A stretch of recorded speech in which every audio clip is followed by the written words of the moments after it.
Amén. Muchas gracias, María André. Bueno, les saludo en el nombre de nuestro Señor Jesucristo. Siempre es una bendición poder estar con ustedes, los rostros nuevos, bienvenidos. Mi nombre es Danilo Pizarro. Como siempre digo, para los que no son nuevos, también me llamo igual, no cambio según la circunstancia. Solo un comentario. Yo sé que al otro lado de la cámara solo me ven a mí, pero de este lado de la cámara yo veo a todos los demás, ¿no es cierto?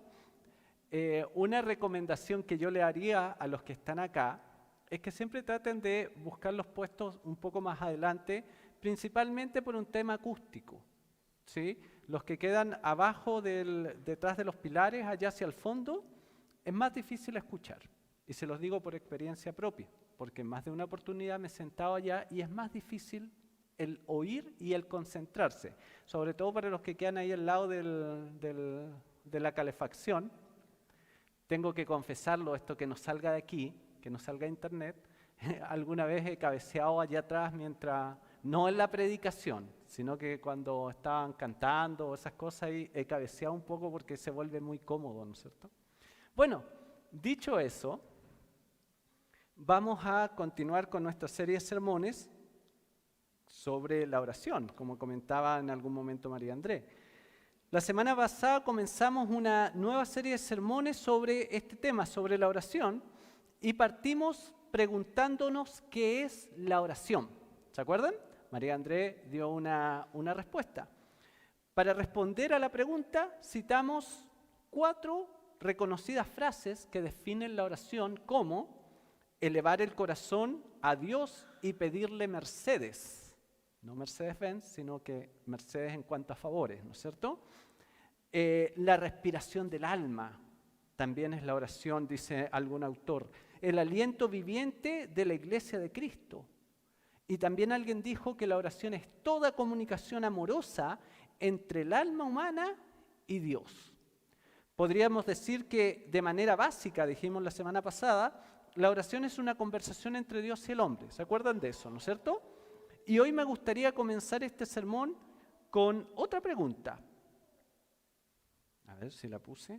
Yo recuerdo que la puse, a ver. Sí, esa pregunta. Si el Señor estuviera frente a ti en este preciso momento, ¿qué le pedirías a Jesús? Si Jesús se parara frente a ti, ¿qué le pedirías a Jesús? Estoy seguro que muchos pedirían cosas muy válidas y muy importantes. Tal vez sanidad, liberación de alguna situación difícil, más de alguno o alguna pedirá una novia o un novio. Tal vez algunos sí pedirían un Mercedes-Benz, u otros pediríamos tal vez 1 millón de euros, no sé. Por mi parte, y tengo que serles sincero, me tomé unos minutos en pensar qué le pediría a Jesús si estuviera parado frente a mí.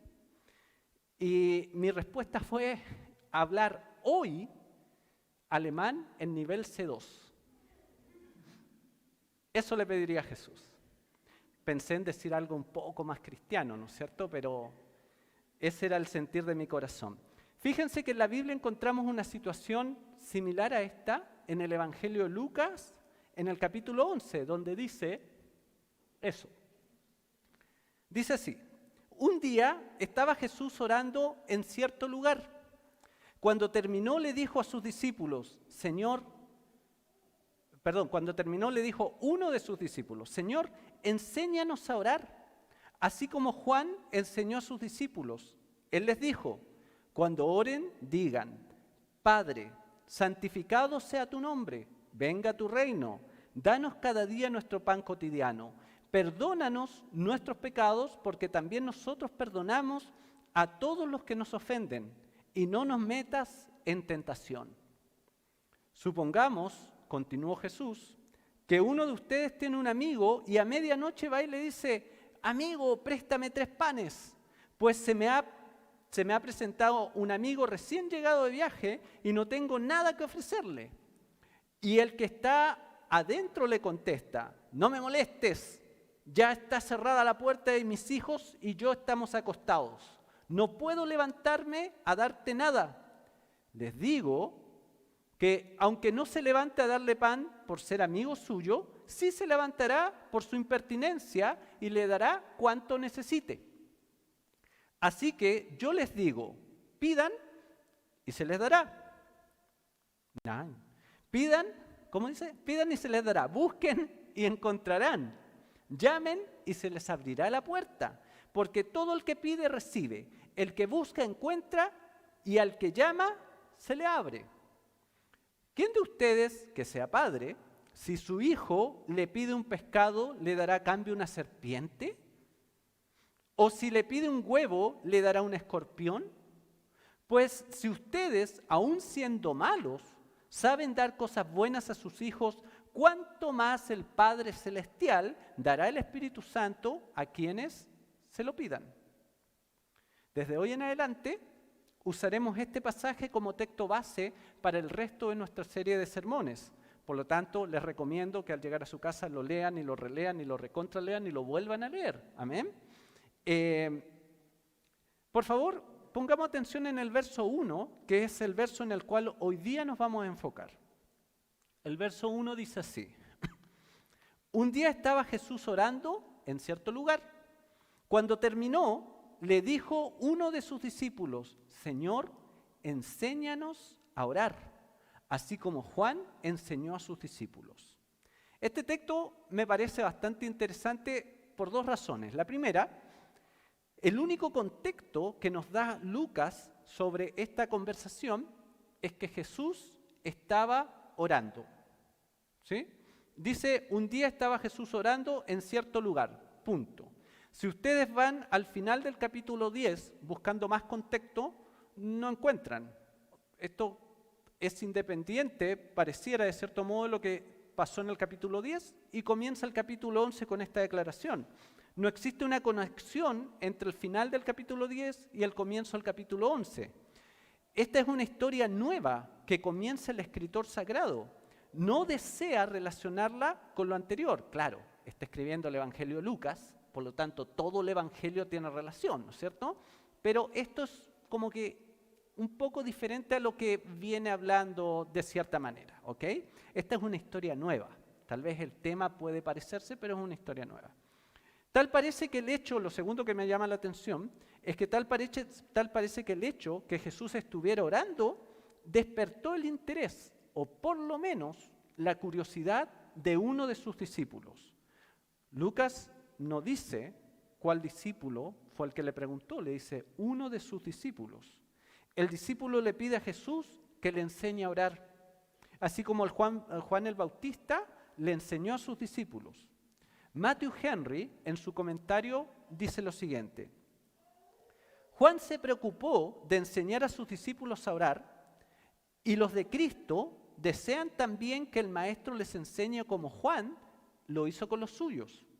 Mientras que las oraciones de los judíos consistían generalmente en adoraciones, en alabanzas y en doxologías a Dios, Juan enseñó a sus discípulos a orar también en forma de peticiones.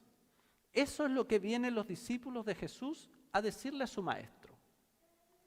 Nosotros podríamos abordar este pasaje desde varias perspectivas, pero hoy yo quisiera centrarme en este versículo 1 y en la petición de este discípulo anónimo que le hace a Jesús. Cuando leí este pasaje me surgió una duda. ¿Aprendieron a orar ese día los discípulos? Porque sí, se acerca uno de los discípulos a Jesús, Jesús venía a adorar, y el discípulo le dice, Señor, enséñanos a orar. Y Jesús les enseña a orar, les da un par de ejemplos, pero me quedó la duda, ¿aprendieron a orar? ¿Sí? ¿Utilizaron la forma, más adelante, utilizaron esa forma de oración que Jesús les entregó? Por supuesto que no podemos saber si cada vez que oraron, utilizaron esa fórmula. Pero lo que sí podemos saber, más o menos, es la consecuencia de la enseñanza de Jesús de cómo orar a sus discípulos. Si uno lee el libro de los Hechos y en general el Nuevo Testamento, uno no encuentra las palabras exactas con las cuales oraron. En algunos casos salen algunas oraciones de los discípulos, creo que por ahí de Esteban, de Pablo, pero en términos generales no tenemos toda la información de cómo oraban los discípulos de Jesús. Pero sí podemos ver el resultado. Podemos ver si este modelo de oración, ¿sí?, da los resultados correctos que los discípulos estaban esperando. Ellos querían oraciones contestadas. Uno ora porque espera oraciones contestadas de cierta manera. ¿Qué resultado le dio a los discípulos de Jesús utilizar esta forma que Jesús le propone? Hoy yo quisiera invitarlo a que revisemos por medio de 3 historias los resultados que tuvo para los discípulos de Jesús orar. No nos vamos a enfocar en si oraron el Padre Nuestro y en qué parte lo oraron, sino que nos vamos a enfocar en el resultado que tuvieron las oraciones de los discípulos. ¿Están listos? Entonces, ¿qué vamos a ver? Los resultados, ¿por medio de qué? De 3 historias. Excelente, Marian es súper matea. Primera historia. Primera historia, le vamos a poner a máxima velocidad. ¿Sí? Así como Rápido y Furioso, no, vamos a decir Rápido y Furioso por derechos de autor, pero vamos a decir a máxima velocidad. Fíjense por favor, dice así, del 5 al 12 dice así: pero mientras mantenían a Pedro en la cárcel, la iglesia oraba constante y fervientemente a Dios por él. La misma noche en que Herodes estaba a punto de sacar a Pedro para someterlo a juicio, este dormía entre 2 soldados, sujeto con 2 cadenas. Unos guardias vigilaban la entrada de la cárcel. De repente apareció un ángel del Señor y le dijo: date prisa, levántate. Las cadenas cayeron de las manos de Pedro. Le dijo además el ángel: vístete y cálzate las sandalias. Así lo hizo y el ángel añadió: échate la capa encima y sígueme. Pedro salió tras él, pero no sabía si realmente estaba sucediendo lo que el ángel decía. Le parecía que se trataba de una visión. Pasaron por la primera y la segunda guardia y llegaron al portón de hierro que daba a la ciudad. El portón se les abrió por sí solo y salieron. Caminaron unas cuadras y de repente el ángel lo dejó solo. Entonces Pedro volvió en sí y se dijo: ahora estoy completamente seguro de que el Señor ha enviado su ángel para librarme del poder de Herodes y de todo lo que el pueblo judío esperaba. Cuando cayó en cuenta de esto, fue a casa de María, la madre de Juan, apodado Marcos, donde muchas personas estaban reunidas orando. ¿Amén? Por supuesto, esta es una historia de una oración contestada a máxima velocidad. La iglesia de Jesucristo oró y el Señor respondió inmediatamente las oraciones de sus hijos. Por lo menos esa es la impresión que nos deja el texto, ¿no es cierto? No dice que pasaron, no dice cuánto tiempo pasó. Da la impresión que la iglesia empezó a orar y Dios contestó la oración. También era urgente porque ya Herodes había matado a Jacobo y ahora la intención era sacar a Pedro al juicio para también matarlo. Entonces como que la oración parecía que era urgente, pero lo que nosotros podemos ver que es una oración contestada a máxima velocidad. Es muy probable que este tipo de respuesta es la que todos deseamos al acercarnos a Dios en oración, ¿no es cierto? O Mati, ¿tú esperas que el Señor te conteste dentro de un año o ahora? ¿Sí? Y no acusaríamos de carnal a Matías por decir: no, yo quiero que me conteste ahora. Es como normal, ¿no es cierto? Estamos enfrentando una crisis terrible y vamos en oración ante el Señor llevando nuestra petición. Entonces, en cuanto terminamos de orar, suena el teléfono y nos dan la solución al problema que enfrentamos. No tienes dinero, no te queda ni un peso ni para sacar a Condorito que está preso, dicen en Chile.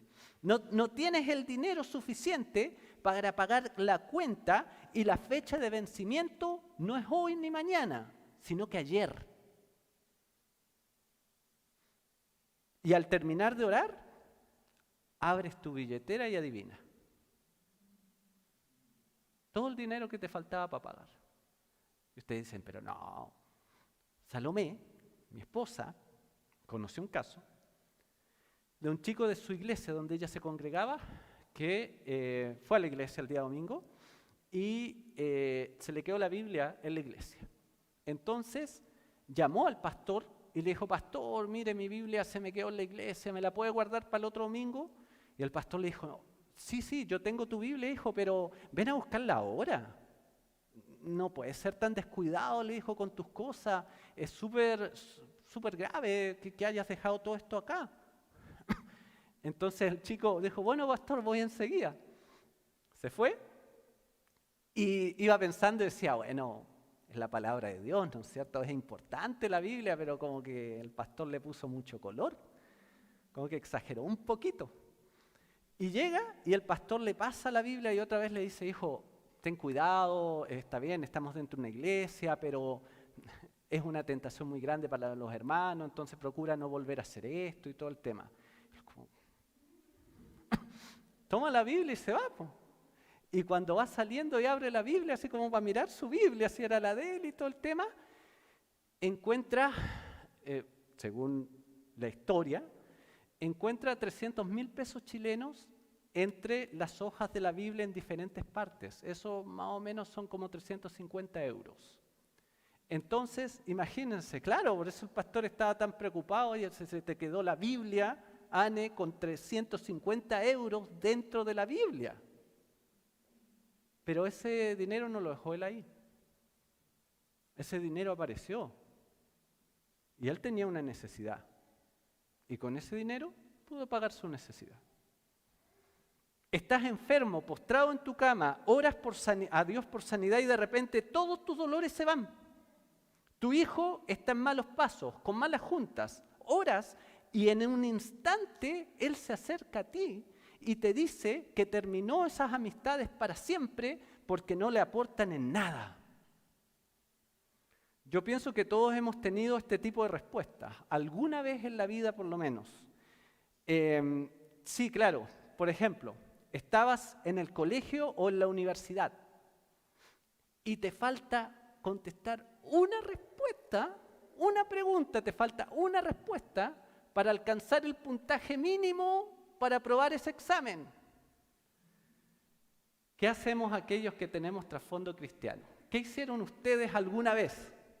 Hermana Melissa. Señor, ayúdame, Señor. El que se ríe es porque lo hizo. Y yo también lo hice porque estuve ahí alguna vez que me faltaba una y yo sabía, porque sabía que cortaban con el 70%, entonces si eran 30 preguntas, 3 por 7, 21, yo necesitaba 21 preguntas buenas para el 4 y aprobar. Pero yo estaba seguro que tenía, las 20 que tenía contestadas estaban buenas, pero me faltaba una para no sacar un rojo. Señor, ayúdame. ¿A quién no le pasó que en ese momento se te prendió la ampolleta? ¿Y cómo así de la nada? ¿Te acordaste de la última respuesta? ¿O a quién no le ha pasado que tiene una reunión, tiene una cita, un término? Y resulta que por esas cosas que solo los latinos nos pasa, en vez de salir a las 4 a la parada del bus, salimos a las 4:10 y el bus pasa 4:11 ahí abajo. ¿Qué hacemos? Hermana Evelyn, no me mire con esa cara. Decimos: Señor, que se atrase un minuto el bus. Señor, retrasa el UBA en 2 minutos, Señor. ¿A cuántos no les ha pasado que llega tarde el UBA? Ya, que el bus llegue tarde, siempre me pasa ahí en Rosenbergstrasse, ahí Diaconí Clinicum, siempre me pasa cuando voy a la casa del Mate y la Maren. Dice que pasa a tal hora y se atrasa 5 minutos. Así que pierdo la conexión en Schwarzstrasse y llego media hora después que le dije, pero como son chilenos no hay problema. Pero para los que van a una reunión, no con chilenos, es grave. Y oramos al Señor y de repente se retrasó el UBAN. Yo me acuerdo un día, hace no muchos años, iba camino a la universidad. Me subo lo más bien, tranquilamente, teníamos un examen, yo más o menos había estudiado, se sube un compañero del mismo curso, iba también al examen, y me dice, Danilo, ni me acuerdo el nombre del texto, ¿estudiaste tal texto? No, le dije yo, ¿por qué? Porque de ese es el examen. ¿Pero y cuándo dijeron eso? El profesor lo envió en un email y bla, bla, bla. Nunca leí el email, entonces me pasa, toma, léelo, me dijo. Y claro, léelo en un trayecto en un bus así, 30 minutos que me iba a demorar. Era grande el documento. Entonces leí la primera hoja y después me encomendé al Señor. Encomiendo en tus manos mi prueba. Llego a la universidad, todos afuera, el profe decidió examen oral. Y dice, pasen de a 3 para el examen. Ustedes deciden el orden. Yo dije, al mal paso, darle prisa, Señor, ayúdame. Eso fue todo lo que dije. Y entré al examen, el profesor dio papelitos con 2 preguntas. Y tenías 3 minutos para pensar la respuesta y luego contestarle al profesor. Miro, la primera pregunta era sobre la educación romana. Entonces yo ya había estudiado teología, esta era la segunda carrera, y sabía más o menos sobre la educación romana por el trasfondo bíblico. Ya, salvaba una pregunta, pero con eso llegaba a la mitad de la nota. Y con la mitad de la nota reprobaba igual y era el examen final. Y la segunda pregunta fue justo del primer párrafo de la primera hoja del texto que me pasó mi compañero. Que resulta que el primer párrafo de la primera hoja fue el único que leí de todo el texto. ¡Qué buena suerte! No. Son oraciones a máxima velocidad. Claro, aquí es un poco jocoso, ¿no es cierto? Pero hay otras oraciones donde Dios sí interviene a máxima velocidad. La primera historia que nos muestra los resultados que tuvo para los discípulos de Jesús orar refleja una respuesta a máxima velocidad. Existen momentos en la vida cuando oramos a nuestro Señor y la respuesta vendrá de inmediato. Nos sorprenderá la respuesta porque aunque oremos con mucha fe, nunca imaginaremos que Dios nos entregue una solución tan rápida y perfecta para la crisis que estamos enfrentando. Dios responde la oración y Él tiene el poder para solucionar cualquier situación de manera inmediata. Ah, no, pero es que, no, Diego, es que para ese problema primero Dios tiene que consultarlo con tu banco. Porque si tu banco no lo aprueba, Dios no puede hacer nada, hermano. No, Dios tiene el poder para hacer cualquier cosa. Recuerden la predicación de la semana pasada, la oración no depende de quién ora. No importa cuán difícil pueda resultar la situación que estás enfrentando y cuán imposible se pueda percibir la solución. Dios es más grande y eternamente más poderoso que cualquier situación y cualquier enemigo que estés enfrentando en este momento. Dios puede solucionar tu problema así. Dios puede contestar tu oración con solo decir la palabra. Con solo hablar, Dios puede cambiar toda situación y contestar tu oración a máxima velocidad, dejándote sorprendido porque tal vez ni siquiera termines de orar cuando ya va a estar solucionado tu problema. Con ese resultado, eso lo vemos, es lo que pasó con Pedro, ¿no es cierto? Me fui con otra historia y todo, pero básicamente es lo que pasó con Pedro. Los discípulos oraron y Dios contestó inmediatamente. Parece que aprendieron a orar, ¿o no? Después de lo que le dijo el discípulo a Jesús. Pero esa es solo la primera historia. Segunda historia. Nunca fue. Bástate de mi gracia. El apóstol Pablo escribió en 2 Corintios 12, 7 al 9. Para evitar que me volviera presumido, por estas sublimes revelaciones, una espina me fue clavada en el cuerpo, es decir, un mensajero de Satanás para que me atormentara. 3 veces le rogué al Señor que me la quitara, pero Él me dijo, te basta con mi gracia, pues mi poder se perfecciona en la debilidad. En pocas palabras, y usando una expresión creo que muy chilena, la solución para el problema que llevó Pablo a orar nunca fue. O sea, es decir, nunca tuvo una respuesta a su oración. Oró 3 veces, pero la respuesta fue no. ¿Qué pasó? ¿Pablo no aprendió a orar? Alguien podría decir, bueno, es que ¿sabes cuál fue el problema de Pablo? ¿Por qué Dios no le contestó? ¿Por qué no le sacó el aguijón? Porque no estuvo en Lucas 11.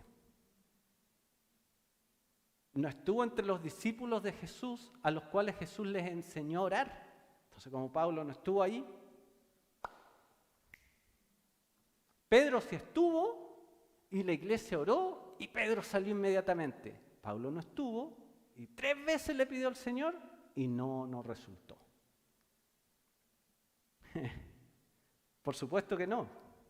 El asunto es que muchas veces, aunque oremos por algo que es muy necesario y que es muy digno de ser respondido por Dios, su respuesta será no. Te basta con mi gracia.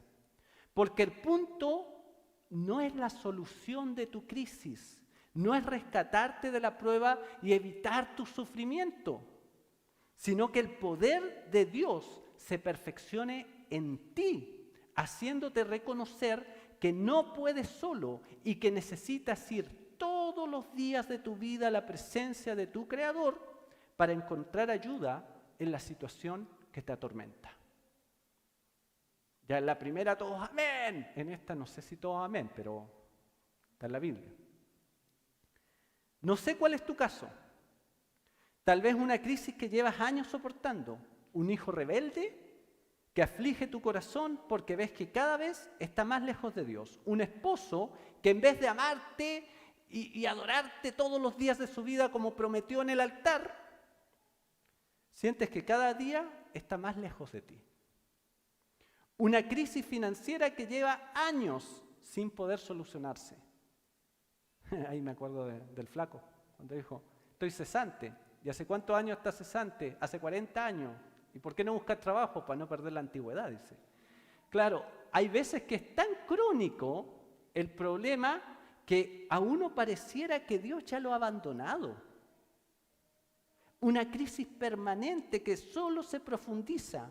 Justicia que nunca llega para el daño que te han hecho. Ver sufrir a un ser querido cada día sin poder hacer nada. Un sucio hábito oculto con el que luchas diariamente y que cada día de tu vida le pides a Dios que te limpie de ese pecado. Y sin embargo, al otro día vuelves a caer en lo mismo. Oras, pero la respuesta nunca llega. No, también es una respuesta llena de misericordia de parte de Dios. Pero ¿cómo va a ser una respuesta llena de misericordia si resulta que estoy a punto de reventar y Dios dice que no?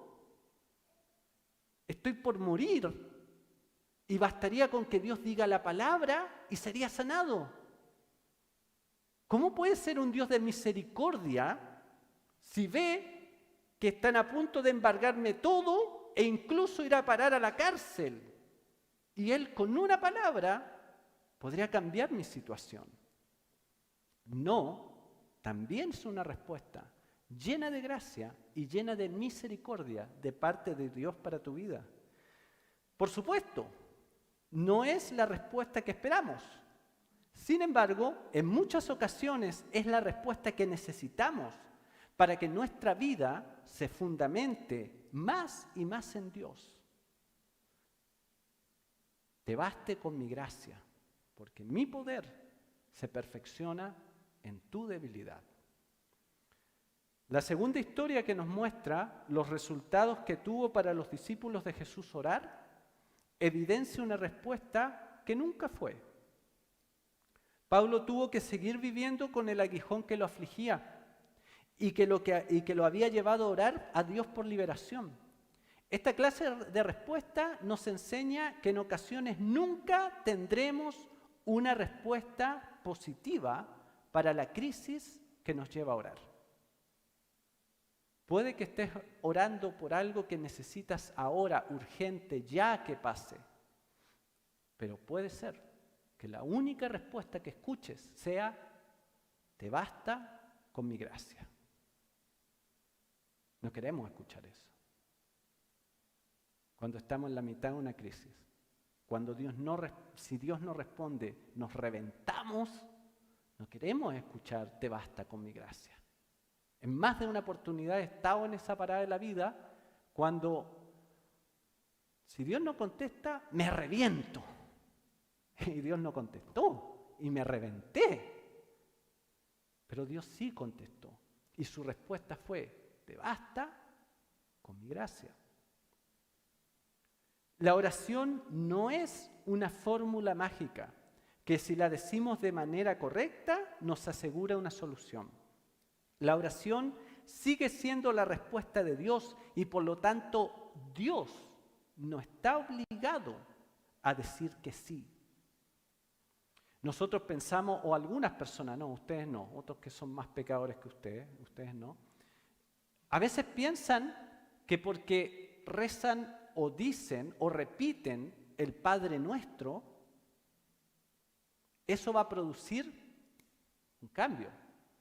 O porque dicen ciertas palabras que el pastor dijo que había que decir y las repiten ustedes, eso, es que no Gabriel, no Miguel, le dice Dios al arcángel y al ángel, ¿no es cierto? Miguel y Gabriel. No, es que dijo tal palabra, hay que contestar. No funciona así, po. La oración no es una fórmula mágica. Es una herramienta que Dios nos da para intervenir en la realidad presente. Pero la decisión final sigue siendo de Dios. ¿Se acuerdan la semana pasada? Nuestra oración, la prerrogativa, la oportunidad que Dios nos da de usar la oración como una herramienta, no anula la soberanía de Dios. En ocasiones solo escucharemos de Dios la respuesta: te basta con mi gracia, pues mi poder se perfecciona en la debilidad. Pero cuando eso pase, puedes seguir confiando que Dios está en control y que Dios sigue siendo bueno. Pero ¿cómo si dejó que Pablo ahí estuviera con el aguijón clavado en el cuerpo? Dios sigue siendo bueno, porque ese aguijón hizo que Pablo no se envaneciera por las revelaciones que tuvo. En palabras de Pablo, yo no estoy inventando eso, Pablo lo dijo. O sea, Pablo dice: conozco un hombre que no sé si en el cuerpo o en el espíritu estuvo en el tercer cielo. O sea, está claro que Pablo es como cuando uno dice: no, es que mira, tengo un problema. Un amigo mío, uno sabe que ese amigo mío en realidad soy yo. ¿Sí? Entonces Pablo dice: conozco a alguien, por no decir yo. Tuvo revelaciones tan gloriosas que, en palabras de Pablo, el aguijón se lo dejaron para que no se enorgulleciera en sobremanera. Y muchas veces Dios no va a contestar tu oración porque Dios sabe que la crisis que estás pasando, que el problema que estás enfrentando, es la mejor manera para que te vuelvas a Él cada día en busca de gracia, en busca de su ayuda, en busca de su misericordia. ¿Ok? Enséñanos a orar, le dice este discípulo anónimo a Jesús. Enséñanos a orar. Y nos preguntábamos qué resultados tuvo. Vemos que en ocasiones los discípulos oraron y hubo una respuesta a máxima velocidad, como la de Pedro, ¿no es cierto? Pero también vemos que otro discípulo, como Pablo, oró, y no una vez, oró 3 veces, y la respuesta nunca estuvo. Tercera historia. Le pusimos como un bolero. Nosotros que nos queremos tanto, debemos separarnos, no me preguntes más. No es falta de cariño, te quiero con el alma. En nombre de ese adiós y por tu bien te digo adiós. ¿La han escuchado alguien? Bien cantada, ¿no es cierto? Pero no, hermanos, no, ¿en serio no la han escuchado? Voy a tener que mandarla al grupo de WhatsApp nuevamente. Bueno, la voy a enviar, ¿ya? Para que conozcan la canción. Esa canción es un típico bolero. Y un bolero, un estilo de música que es como medio arrastrado, así, medio cebollento, decimos en Chile, que te hace llorar y todo el tema. Entonces la expresión más lento que un bolero quiere decir que no puede ir más lento, va un paso de tortuga. De hecho, yo pensé en ponerle a esta tercera historia a paso de tortuga, pero dije, no, los hermanos tienen que conocer los boleros, entonces es más lento que un bolero. ¿Cuántos conocen a Mónica de Tagaste? Lo sospeché desde un principio, pastor. Ella fue la madre de Agustín de Hipona, uno de los más grandes pensadores y filósofos en la historia de la humanidad, quien también es conocido como San Agustín, ¿no es cierto? Es un personaje cuya vida y obra es estudiada por cristianos y no cristianos, por católicos y protestantes. En no pocas mallas curriculares de la carrera de filosofía, por ejemplo, se dedica por lo menos un semestre entero de estudio a los escritos de San Agustín. De ese nivel estamos hablando. Es considerado filósofo, es considerado teólogo. Este siervo de Jesucristo es considerado por la Iglesia como uno de los padres latinos, uno de los padres iniciales de la Iglesia en los primeros siglos. Y sus escritos sobre la vida cristiana, aún hoy, siguen siendo un motivo de alabanza a Dios. Y se siguen estudiando y se siguen leyendo. Las Confesiones es un libro que les recomiendo leer. Las Confesiones de San Agustín. A mí me encantó, lo encontré muy lindo. Es muy profundo y refleja la búsqueda de un alma sediente de Dios y la manera en que Dios le alcanza con su misericordia y su gracia. Se llaman las Confesiones porque son las confesiones de la vida de San Agustín, ¿sí? Él relata el proceso de su conversión. Mónica fue su madre, fue la mamá de San Agustín. Fue una devota cristiana del siglo IV. El padre de Agustín fue Patricio, que no era cristiano, sino hasta cuando ya estuvo en el lecho de su muerte. Cuando reconoció el señorío de Jesucristo en su vida y pidió ser bautizado en la fe cristiana. Mónica oró durante muchos años por la conversión de su esposo Patricio y de su hijo Agustín. A la edad de 16 años, Agustín decidió mudarse a Cartago para estudiar, según se sabe, bajo la tutela de Macrobio, que era un conocido abogado y disputador de su tiempo, a quien poco le importaba la verdad. A Macrobio no le importaba la verdad. A Macrobio solamente vivía su vida personal y profesional bajo una ética utilitaria. Eso quiere decir que lo que le servía para ganar una discusión era lo importante. La verdad no importaba. La verdad era lo que tú eras capaz de demostrar y convencer a otros, aunque eso significara condenar a un inocente. Esa era la ética bajo la cual vivía Macrobio. San Agustín, impresionado por la elocuencia de este hombre, a los 16 años quiso irse a estudiar con él. En su libro Las Confesiones, contando del tiempo en que estaba muy lejos de Dios, Agustín escribe sobre su madre Mónica esto. Entre tanto, mientras él andaba ahí viviendo la vida loca, mi madre, fiel sierva tuya, lloraba en tu presencia mucho más que las demás madres suelen llorar por la muerte corporal de sus hijos, porque veía ella mi muerte con la fe y espíritu que había recibido de ti. Y tú la escuchaste, Señor.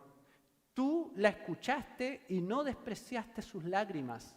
que corriendo abundantes regaban el suelo allí donde hacía oración. Es muy lindo el libro de las Confesiones, insisto, léanlo. Recién a los 33 años de edad, Agustín fue encontrado y alcanzado por la verdad, por Jesucristo, y rindió su vida a Dios. Mónica lo crió bajo los principios de la fe cristiana, pero en su adolescencia Agustín se alejó de la iglesia y se alejó de Dios para vivir una vida desenfrenada, llena de vicios, de lujuria y de vanas filosofías. Su madre nunca dejó de orar por su conversión, aun cuando él le decía que ella era una fanática por creer en la Biblia y lo que allí decía.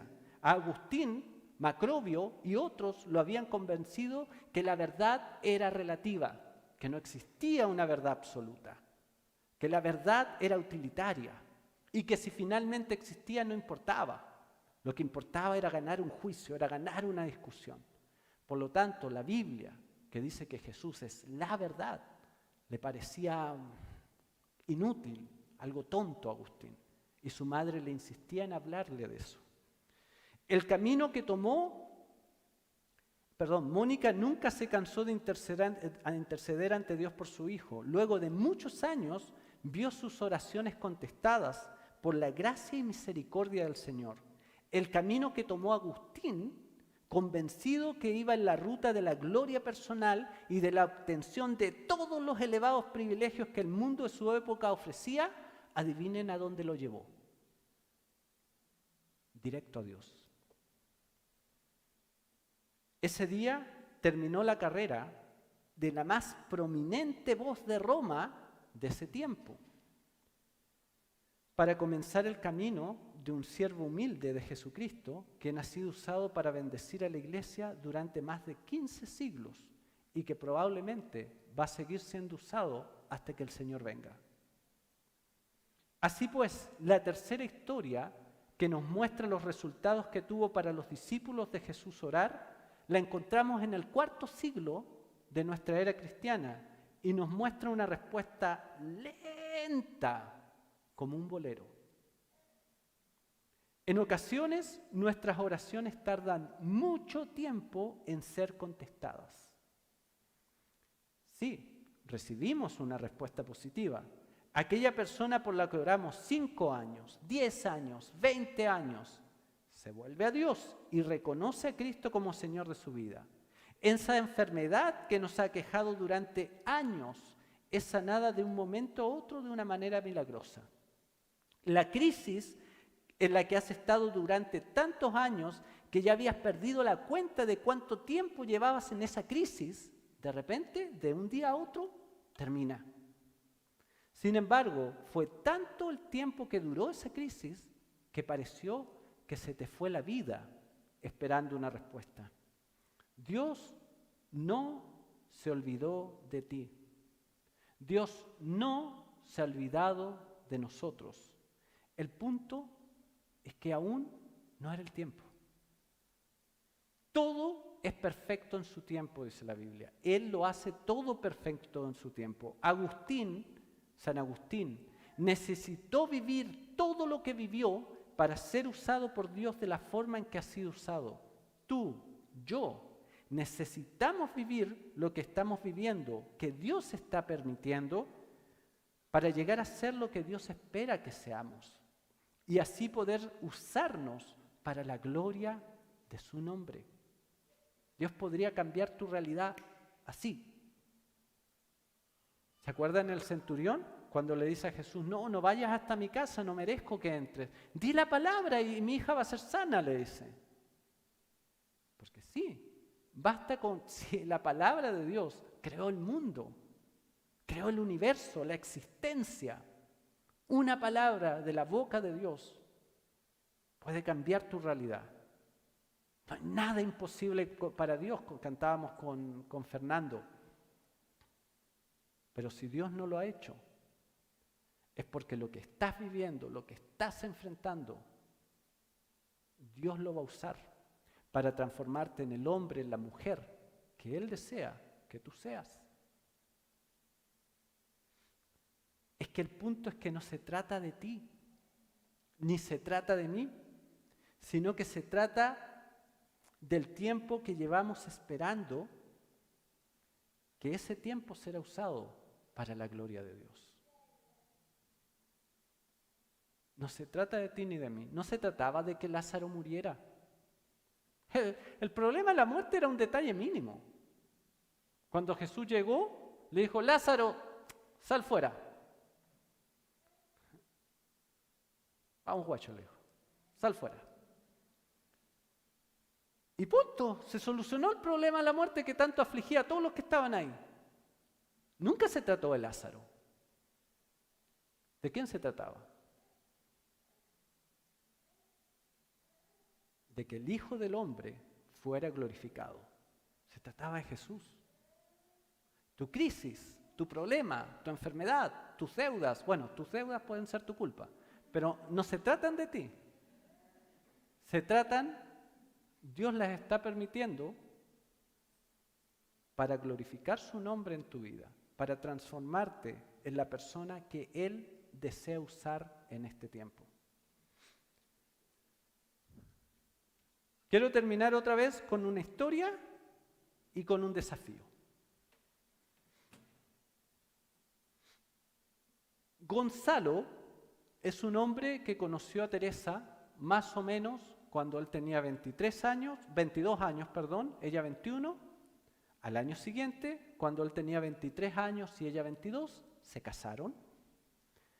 Él venía de una familia católica, apostólica, romántica. O sea, que en realidad iba a la iglesia solamente para Semana Santa, si es que no era profesante de la religión católica, aunque su familia decía ser católica. El padre de Teresa le dijo a Gonzalo, mi hija no se puede casar con alguien que no sea evangélico, punto. Adivinen qué hizo Gonzalo. Le preguntó al papá de Teresa, ¿cómo me hago evangélico? Y el papá de Teresa le dijo, bueno, tienes que bautizarte.